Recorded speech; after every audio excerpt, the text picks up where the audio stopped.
तो स्टोरी के इस पार्ट को स्टार्ट करते हैं। उम्मीद है आपने इसका पहले का पार्ट देख लिया होगा। तो हमने देखा था लास्ट चैप्टर में कि यहाँ पर हमारी जो होती है वैम्पायर, उसके कर्स्ड फॉरेस्ट में कोई आता है और ह्यूमन ब्लड की उसे स्मेल आती है। जैसे ही वो जाके देखने लगते हैं तो वहाँ पर एक छोटा बच्चा होता है और वो मरने वाला ही होता है और वो उसे किसी न किसी तरह से बचा लेती है और अभी वो उसके बेड पे होते हैं और वो सोचती है कि मैंने बस इसे ऐसे ही पिकअप कर लिया, बस वैसे ही, बिना किसी सोचे समझे। और फिर वो रिग्रेट करती है, सोचती है इवन कि तुम वो चीज़ बहुत ही ईज़िली हासिल कर सकते हो जो लोग इतनी ज़्यादा अर्न कर रहे हैं, मतलब डेथ। तुम्हें डेथ कितनी आसानी से मिल रही थी और मैं जो इतनी सालों से इसका इंतज़ार कर रही थी, तुम तो बहुत खुश हो गए ना। मैं तुमसे इन्वी करती हूँ, मैं तुमसे बहुत ही ईर्ष्या करती हूँ। ये वो अपने मन में सोच रही होती है और यहाँ पर तभी वो सोचती है कि इसीलिए मैंने इम्पल्सिवली तुम्हारा जो एंड था उसे प्रिवेंट किया, मतलब कि मैंने तुम्हें बचा लिया। वो सोचती है आगे, मैंने ऑलरेडी एक बार पहले भी ऐसे ही इम्पल्सिव में आके कोई रिएक्ट किया था। वो हमें दिखाया जाता है, एक सिंबल होता है, वो भी किसी फैमिली का, उसके रेड हेयर होते हैं, मतलब उसे किसी ने हमारी जो लूना है उसने उसे बचाया होता है और वो जनरेशन से ही अभी उसके फॉलोअर्स बन चुके हैं। और यहाँ पर हम देखते हैं उस लड़की की गर्दन पे ना काटने के निशान होते हैं, मतलब कि उसने, हमारी लूना ने उसे काट लिया होता है और अभी वो भी एक वैम्पायर बन चुका है। अगर वैम्पायर दूसरे को काट लेते हैं, नॉर्मल ह्यूमन को, तो वो उसके फैमिलियर हो जाते हैं। यहाँ पर भी उस लड़के के साथ कुछ ऐसा ही है। यहाँ पर वो सोचती है कि ये फेट की नॉट कब तक रहेगी मुझे नहीं पता। फिर वो बोलती है ये अपनी आइज़ ओपन क्यों नहीं कर रहा है, तुम्हें क्या लगता है। तो यहाँ पर ना हमारे सामने एक लड़की होती है जो कि कुछ वाइप कर रही होती है स्टोन को, उसका नाम होता है जामिना। तो हमारी लूना उसे बोलते हैं डॉक्टर जामिना। जामिना उसे बोलती है तुम ऐसे ही किसी के भी घर में ऐसे वर्क नहीं कर सकती हो। तुम्हें पता है ना मैं तुम्हारे अंदर नहीं हूँ, मतलब मैं तुम्हारे अंडर कोई काम नहीं करती हूँ। यहाँ पर मतलब हमें पता चलता है कि वो लड़का जिस बेड पे सोया है वो किसी और का नहीं बल्कि जामिना के बेड होता है। यहाँ पर हमारी जो होती है लूना, वो उससे बोलती है वो अभी डेड नहीं है ना। तो जामिनी उससे बोलती है कि क्या, और यहाँ पर ना वो रिएक्ट नहीं करती। लेकिन जब लूना उसे बोलती है ये मेरा फैमिलियर है, मतलब कि ये उसी के जैसा है, तो वो रिएक्ट करती है और वो बोलती है मुझे देखने दो। फिर वो उसे देखती है और सोचती है कि ये बहुत ही मेस है, मैं तो उसे प्रॉपरली डिसेक्ट भी नहीं कर पा रही हूँ। तो यहाँ पर ना वो उसे बोलती है मैं इसे वॉशअप करके लेकर आती हूँ और वो उसे उठा के लेके चलने लगती है।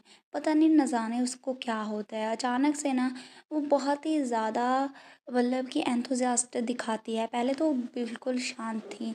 तो यहाँ पर ना मतलब उसके दिमाग में कुछ खुराबात चलती है। लूना ये बात समझ आती है, वो उसे बोलती है तुम्हें इसे डिस्ट्रैक्ट करने की ज़रूरत नहीं है, मैं तुम्हें वार्न कर रही हूँ। तो यहाँ पर ना वो तो बस बिना उसे सुने चली जाती है। यहाँ पर ना हमें पता चलता है जैमिना एक साइंटिस्ट भी है और यहाँ पर ना उसे बहुत ही तरह तरह से जो भी एनिमल्स होते हैं या फिर कोई और जो भी इंसान होता है उस पे एक्सपेरिमेंट करना अच्छा लगता है। और अभी क्योंकि वो लड़का लूना का फैमिलियर है तो उसके लिए वो एक एक्सपेरिमेंट से कम नहीं है। लूना से बार बार यही बोल रही होती है कि तुम उसके साथ कुछ भी ऐसा वैसा मत करना। तो यहाँ पर हमें बताया जाता है डॉक्टर जामिना के बारे में। यहाँ पर जो डॉक्टर जामिना है वो मॉन्स्टर स्टडी की मास्टर है। यहाँ पर बहुत ही ज़्यादा इनफेमस है क्योंकि वो मॉन्स्टर को कलेक्ट करती रहती है हर जगह पर। और जो लोग होते हैं नॉर्मल वो तो मॉन्स्टर से डरते हैं, लेकिन जामिना अलग थी। वो स्टडी करती है उसे लॉजिकली और सिस्टेमेटिक। और यहाँ पर ना इसके कारण ही एक रिज़ल्ट हुआ, मतलब कि वो बहुत ही स्ट्रेंज ऑर्गेनाइजेशन से हमेशा टारगेट बनती रहती हैं। लूना ने उसे रेस्क्यू करा था जब वो किडनैप हो रही थी किसी वियर्ड ऑर्गेनाइजेशन के द्वारा।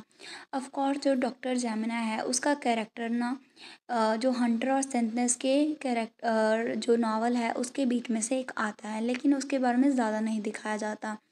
यहाँ पर नाम जो उस नॉवल में लिखा होता है एक मैड साइंटिस्ट के बारे में कि वो बहुत ही ज़्यादा, मतलब कि मैड थी अपनी साइंस को लेके, अपनी स्टडीज़ को लेके, और वो मेल लीड के पीछे भी इसीलिए पड़ती थी। और यहाँ पर वो मेल लीड की कंपेनियन भी बनना चाहती थी इसी वजह से।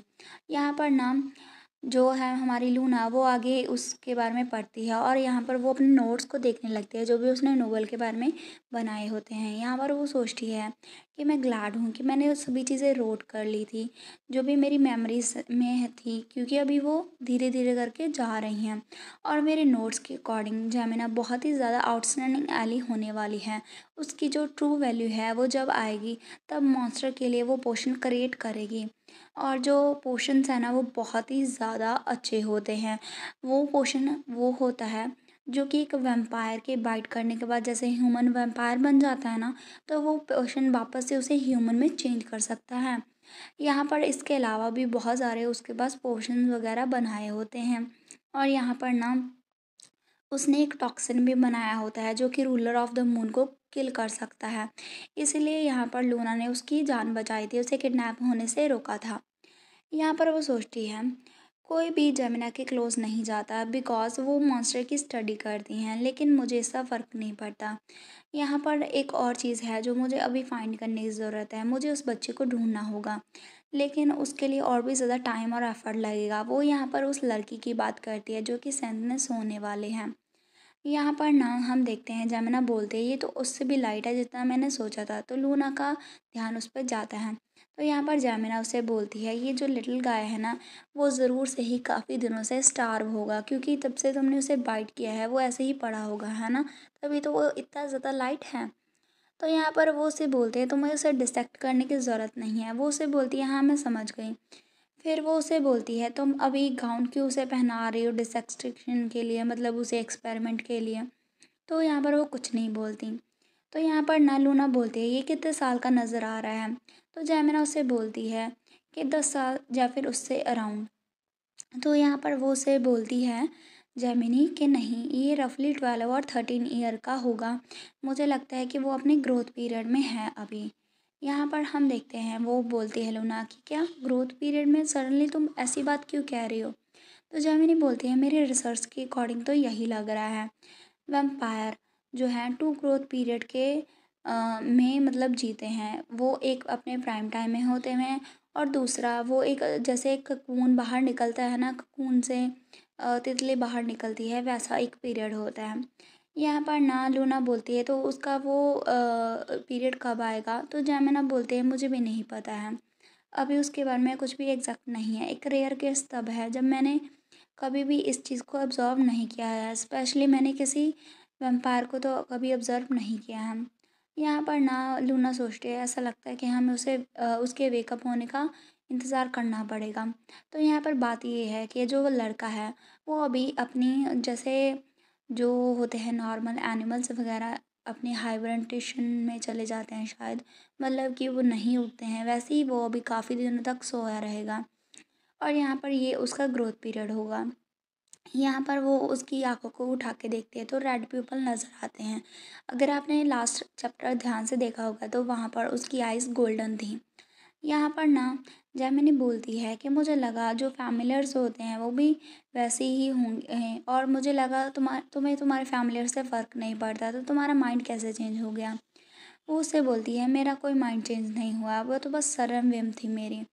यहाँ पर जेमिना बोलते तुम उसके साथ क्या करने वाली हो। तो लूना बोलती है मैं यहाँ पर उसे रखूँगी और जब वो उठ जाएगा तो मैं उसे वापस भेज दूँगी। तो जेमिना लाइट अप हो जाते हैं, वो उससे बोलते हैं तो क्या मैं उसे रख सकती हूँ। तो मतलब ना वो उसके साथ कुछ एक्सपेरिमेंट वगैरह करना चाहती हैं और यहाँ पर ना हम देखते हैं उसकी इवल स्माइल को। वो बोलती है कि ना मैं ना इसे मॉन्स्टर सैंपल के तौर पे ना काउंट करूँगी, इसके अलावा मैं ना तुम्हें पूरे मंथ तक फ्री जो पोशन वगैरह है वो प्रोवाइड करूँगी। यहाँ पर ना लूना सोचती है मैं लिटरली इस डॉक्टर के जो भी क्रेज़ी एक्सपेरिमेंट है वो सुन सकती हूँ।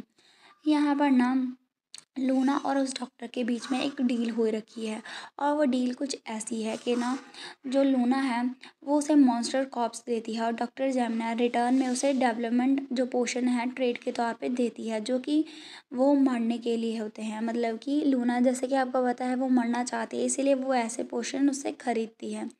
यहाँ पर ना वो उस मास्टर रोल को बहुत ही सीरियसली लेती है और यहाँ पर ना बहुत ज़्यादा ही मतलब कि अभी जो जेमिनी है क्योंकि वो काफ़ी ज़्यादा उसके साथ इन्वॉल्व हो चुकी है, इसीलिए वो उसके लिए हर एक चीज़ करती है।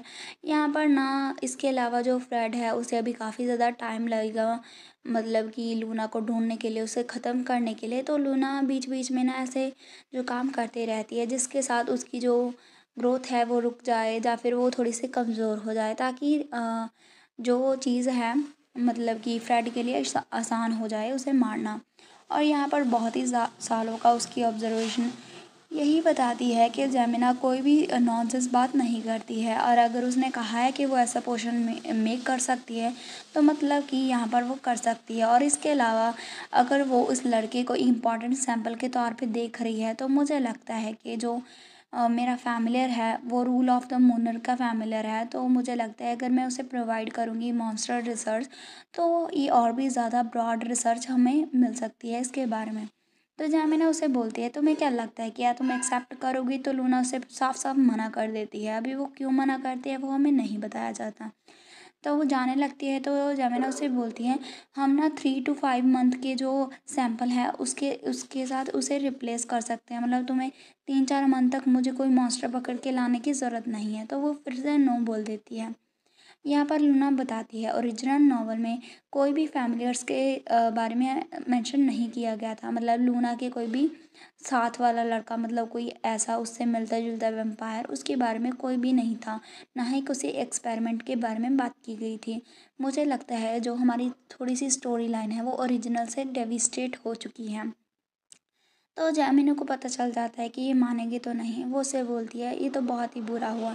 तभी हम देखते हैं उसकी आँखें जो कि उसे घूर रही होती हैं, और यहाँ पर वो सोचती है इवन तो कि उसे अभी तक नहीं पता है कि वो उसका फ़ैमिलियर है। और यहाँ पर ना वो बताती है जो जेमिनी है कि जो वैम्पायर है और उसके फ़ैमिलियर दोनों के बीच में एक ख़ास रिलेशनशिप होती है, एक मास्टर और फ़ैमिलियर की। मतलब कि वो दोनों ही एक दूसरे की जो एग्जिस्टेंट है उसे मतलब कि एहसास कर सकते हैं। अगर कोई भी इमोशन उनके बीच में गुजरता है तो वो एक दूसरे के जो इमोशंस है उसे पढ़ सकते हैं। इवन के जो ग्रेट प्रेजेंस है जैसे कि रूल ऑफ द मूनर, वो भी कोई एक्सेप्शन नहीं है इसके लिए। और यहाँ पर वो सोचने लगती है एक ग्रेट प्रेजेंस। हाँ, जब मैं उसके साथ पहली बार मिली थी तो डेफ़िनेटली मेरे लिए वो ग्रेट प्रेजेंस थी। उसकी स्ट्रेंथ बहुत ही ज़्यादा डोमिनेटिंग थी, और यहाँ पर उसकी आइज़ बहुत ही इमोशनलेस थी। ऐसा लगता है कि वो बहुत ही ज़्यादा ही अकेली फ़ील कर रही थी। यहाँ पर हम देखते हैं लूना ने उससे बोला था, डॉक्टर जेमिना हम डील बनाते हैं। यहाँ पर ना वो उसे बोलती है, मुझे कॉन्टैक्ट करना, तुम मुझे पोशन बना के दोगी जो कि मुझे मार सके, और मैं तुम्हें बदले में मॉन्स्टर प्रोवाइड करूँगी। और यहाँ पर ना 7 ईयर्स हो चुके हैं उनकी डील को होते हुए। जेमिनी उसे बोलती है कि तुम उसे प्रॉपर्ली रेज़ क्यों नहीं करते हो अगर तुम उसके साथ यहाँ पर हो ही। तो लूना वहाँ पर स्माइल करते हुए उससे बोलती है, मैंने तुम्हें कहा ना कि मैं ज़्यादा इंटरेस्टेड नहीं हूँ इसके बीच में। तो यहाँ पर ना वो जेमिनी उससे बोलती है, आई मीन अगर तुम्हें कोई चीज़ की ज़रूरत है, पावर, मनी, तो तुम्हारे फिंगर टिप्स पे है, तो तुम्हें और क्या ही ज़रूरत है, तुम उस लड़के को क्यों ही अपने साथ रखती हो। तो यहाँ पर लूना उसे बोलती है, तुम थोड़ी देर और बोलो और तुम्हें पता चल जाएगा कि तुम क्या बोल रही हो। यहाँ पर मतलब वो धमकाती है कि फालतू की बकवास मेरे साथ करने की कोशिश मत करो, फालतू की एडवाइस मुझे मत दो। यहाँ पर ना जेमिनी उसे बोलते हैं, मुझे पता है कि तुम यहाँ पर मरना चाहती हो। यहाँ पर ना बेसिकली जो जेमिनी है उसने बोला होता है कि तुम्हारे पास सब सब चीज़ है, तुम अपनी फिंगर टिप से कुछ भी चीज़ ला सकती हो, तो तुम मरना क्यों चाहती हो। तो लूना को ये बात सुन के गुस्सा आ जाता है, क्योंकि वो उसकी हमेशा से ही विश रही थी। यहाँ पर हम देखते हैं उसकी बात सुनने के बाद वो ना उसे अपने नीचे कर देती है अपनी पावर से, और यहाँ पर ना वो उसे बहुत ही बुरी तरह से धमकाती है। जेमिनी के लिए सांस लेना मुश्किल हो जाता है। वो उसे बोलते नहीं, मैं कुछ नहीं बोलूँगी। और यहाँ पर ना फिर वो उसे देखती है, और यहाँ पर वो सोचती है कि मुझे लगता है कि पीपल चेंज नहीं होते हैं, मतलब लोग जल्दी चेंज नहीं होते हैं। वो लूना को देखती है, लूना उसे बहुत ही एक्सप्रेशनलेस आइज से देखती है और उससे बोलती है, अगर किसी ने भी मेरे साथ ऐसे बोलने की हिम्मत की होती ना, तो अभी तक उसकी ब्रीथ छीनी जा चुकी होती। यहाँ पर ना वो सोचती है एक मॉन्स्टर जिसके साथ मैं फ़ैमिलियर हूँ और मैं उसे कितने सालों से जानती हूँ। ऐसा लगता है कि वो फिर से वापस आ चुकी है अपने इमोशनलेस अंदाज में, जब मैंने उसे पहली बार देखा था। फिर वो उसे माफ़ी मांगने लग जाती है। यहाँ पर जेमिनी सोचती है वो मुझे माफ़ भी नहीं कर रही है। हमारे 7 साल की इस फ्रेंडशिप होने के बावजूद भी ऐसा लगता है कि वो बस मुझे यूज़ कर रही है, और यहाँ पर उसने मुझे इसीलिए नहीं मारा क्योंकि वो मुझे बताना चाहती है कि मैं तुम्हें इसलिए नहीं ख़त्म कर रही हूँ क्योंकि तुम्हारा अभी तक यूज़ है। यहाँ पर लूना उससे बोलती है मुझे प्रोवोकेशन करना बंद करो। अगर तुमने मेरी फीलिंग्स को दोबारा से हर्ट करने की कोशिश की तो ये तुम्हारे लिए भी अच्छा नहीं होगा। तो इसके लिए हम दोनों के लिए ही ये सिविल होगा अगर हम दोनों ही कंडक्ट करेंगे एक दूसरे को, और तुम ऐसे ही फालतू की नॉनसेंस नहीं करोगे। यहाँ पर ना जेमिनी स्माइल करती है क्योंकि वो पागल होती है। वो सोचती है कि मुझे लगता है कि उसे पता है कि मैंने उसे प्रोवोक किया था उसका रिएक्शन पाने के लिए। फिर वो उससे बोलती है मैं उसे अपने दिमाग में रखूँगी लूना, मतलब कि मैं आइंदा से तुम्हें प्रोवोक नहीं करूँगी। यहाँ पर हमारा सीन कट होता है। उम्मीद है आपको चैप्टर अच्छा लगा होगा। तो वीडियो को लाइक करना मत भूलिएगा, और चैनल पर न्यू है तो चैनल को सब्सक्राइब कर दीजिएगा, और कमेंट में मुझे बताइएगा कि आपको स्टोरी कैसी लग रही है। तो मैं कोशिश करूँगी ये स्टोरी को जल्दी फिनिश करने की, और दूसरी स्टोरी भी मेरी पैरेलल ही चल रही हैं। अगर आपको कोई भी और दूसरी स्टोरी देखनी है तो आप मेरे दूसरे चैनल को विज़िट कर सकते हैं। उन पे मैंने काफ़ी ज़्यादा अच्छी अच्छी स्टोरीज़ डाली हैं।